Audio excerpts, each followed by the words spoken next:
Бисмиллахи рахмани рахим. Ассаламу алейкум ва рахматуллахи ва баракату. Начну с этого. Сегодня я хочу сделать такое заявление. И, скорее всего, лучше будет так, если я начну вот с самого начала. Здесь у меня документ от Закаевской группировки. И этот документ вышел, то есть целая статья такая, вышла 8.03.2010 года. И тут он начинается с таких строк. По запросу Кабинета министров ЧРИ, Генеральная прокуратура ЧРИ представила справку об обстоятельствах и времени гибели президента, то есть президента Чеченской Республики Ичкерия Аслана Масхадова. Вот, и приводятся там уголовные дела какие-то, 211 под номером 211, возбужденного Генпрокуратурой ЧРИ 11 марта 2005 года. В общем, я этот бред читать не буду, потому что я не знаю адрес этой прокуратуры, я не знаю, где она. Вот. И далее. Вот внимательно послушайте. Со второй половины 2004 года различными службами России и их марионетками на оккупированной территории ЧРИ, а также некоторыми чиновниками ЧРИ за рубежом, позднее открыто перешедшим на сторону оккупационного режима стали упорно распространяться слухи о возможных мирных переговорах между Российской Федерацией и Чеченской Республикой Ичкерия.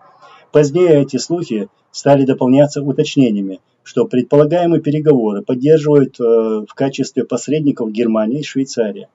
Соответственно, эту информацию доводили до чеченского президента Аслана Масхадова, находясь в режиме подполья и не имея полного представления о происходящем. То есть и поверил в такую возможность, так как получал от своего представителя за рубежом интенсивные донесения в подтверждение этих сведений. В общем, далее, что тут интересного в этом документе, в статье. Здесь Закаев и его личная генпрокуратура заявляет, что утром 6 марта 2005 года Аслан Масхадов в сопровождении посредников прибыл к месту переговоров. Слушайте внимательно. Где к тому времени уже находилась доставленная из Москвы спецгруппа ФСБ. 6 марта в первой половине дня Аслан Масхадов встретился с высокопоставленным российским чиновником. Однако вместо переговоров Аслану Масхадову в ультимативной форме было предложено публично отречься от президентской должности, то есть раскаяться, и призвать чеченских бойцов сложить оружие под гарантией амнистии и с правом выезда в любую зарубежную страну. Чеченский президент решительно отверг эти предложения, после чего был вероломно убит. Российские спецслужбы имели приказ президента России Путина убить Масхадова в том случае, если он откажется принять предложение Москвы. Позже, 8 марта, тело чеченского лидера было переправлено в село Толстой Юрт. Что я хочу вот этим сказать? То есть Закаев и его личная генпрокуратура выставила вот этот документ в 2010 году, как я сказал, где они говорят, вот именно вот эта закаевская группировка говорит, что наш президент 6 марта пошел на переговоры с русскими, и он был убит там, убит сразу. И потом якобы его тело 8 марта было доставлено в село Толстой-Юрт. Я уверенно могу сказать, у меня есть факты, чтобы вот так доказать, что в то время, в 2005 году, никаких переговоров не было. Они не шли. Единственное, что было, это наш президент в одностороннем порядке остановил боевые действия и предложил мир Путину, то есть России. И мы, то есть чеченская сторона, ждала реакцию на это заявление и мирное предложение Масхадова, но никакой реакции, никакого ответа не было. И, соответственно, не было никаких переговоров. Наш президент не был убит во время переговоров. Он был убит 8 марта, утром 8 марта 2005 года, именно в том доме, в котором показывали. И еще дополню к этому, что Масхадов жил в этом селе несколько месяцев, хотя Закаев утверждает совсем другое. Он даже находился там, был там с ноября месяца. Вы помните встречу там Басаева, Садулаева, Масхадова во время месяца Рамадан. То есть несколько месяцев жил там в селе Толстоюг. Он ждал отряд Ахмада Авдарханова, чтобы они уже вместе ушли в горы. То есть оставалось еще неделю срока, то есть была такая договоренность, что Ахмад Авдарханов придет в это село, и они уже пойдут в горы. Вот такая была ситуация. Там послушать такую запись. Это выступление 2 недели назад.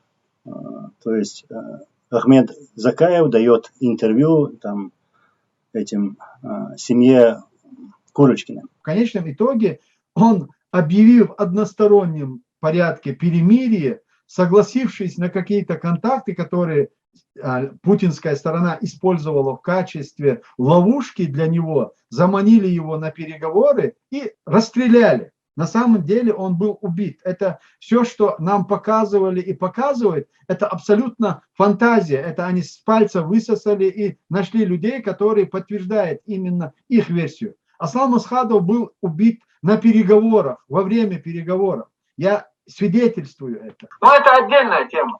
Относительно вопросов, что... То есть он подтверждает теми же словами, что говорил в 2010 году. Вот эта запись была сделана 2 недели назад, то есть она свежая. И сейчас появляются такие люди, которые пишут, что вот почему Анзор ждал 20 лет. Вот сейчас один тут пишет, что то, что я сейчас говорю, что это якобы пустые слова. И что я якобы молчал 12 лет. Аслан, под ником Аслан тут кто-то пишет. Вот эта запись сделана 2 недели назад. Кто такой Закаев и кто такие вот эта личная группировка Закаева и его личная генпрокуратура, чтобы говорить такие вещи. А сейчас самое важное, почему я сделал этот эфир. Я сейчас,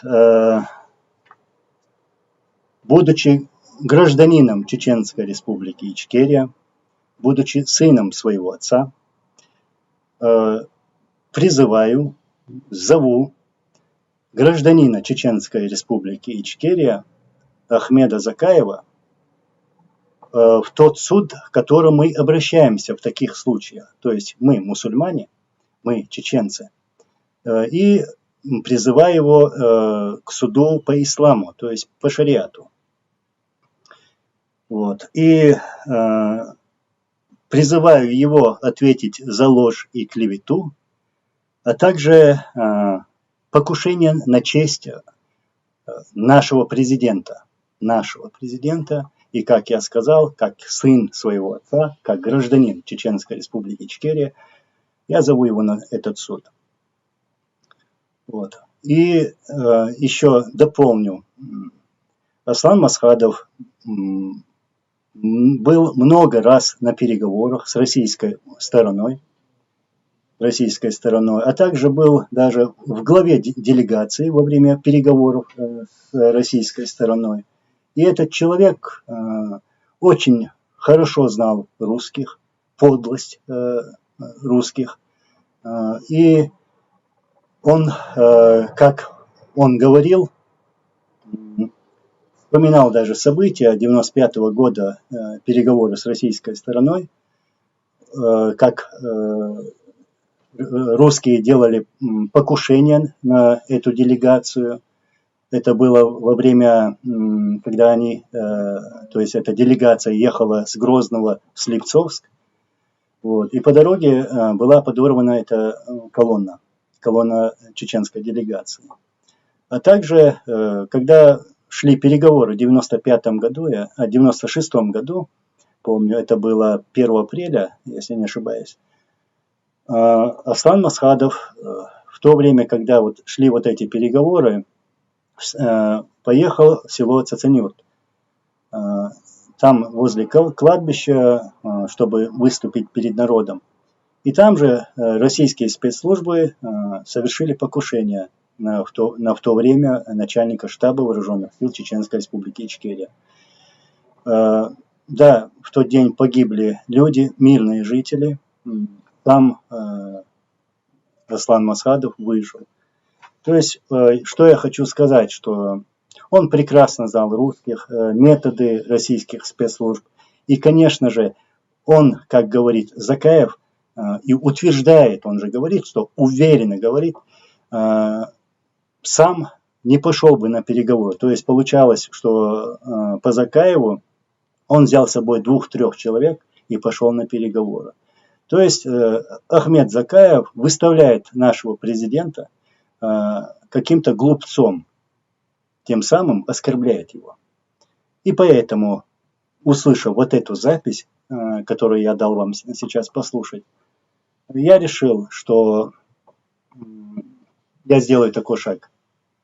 То есть тот шаг, который я сейчас озвучил. И я имею полное право на это. Полное право. До того, как сделать вот это заявление, я посоветовался с разными людьми, не спешу ли я, правильно ли. То есть я люблю советоваться с людьми, как сын своего отца, как гражданин Чеченской Республики Ичкерия.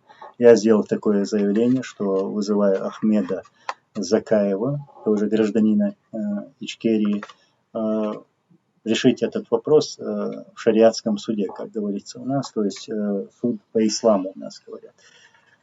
За ложь, за клевету, а также за покушение на честь на президента нашего, а также моего родного человека. Я считаю, что я имею полное право.